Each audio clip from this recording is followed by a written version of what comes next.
kalong dawa pisang eno ban berat jabo. In the joyful spirit of commemorating the birth of Lord Jesus and spreading messages of joy and happiness, the GSM Samla of Patharkhmah Presbyterian Church orchestrated a vibrant Christmas decoration and lighting competition within their community. This marks the first ever competition organized by the GSM Samla Presbyterian Church of Patharkhmah, with enthusiastic participation from the youth in showcasing their creative talents. Tagi pelong ya kena ka ginseng samla jongi pelong ya kena ka decoration dong kabangi pelong sama lah kidong te kena kalong ka peni ini ba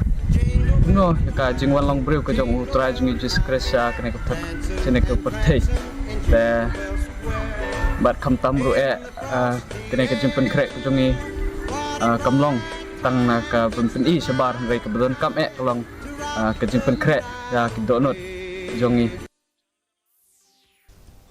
In a thrilling second division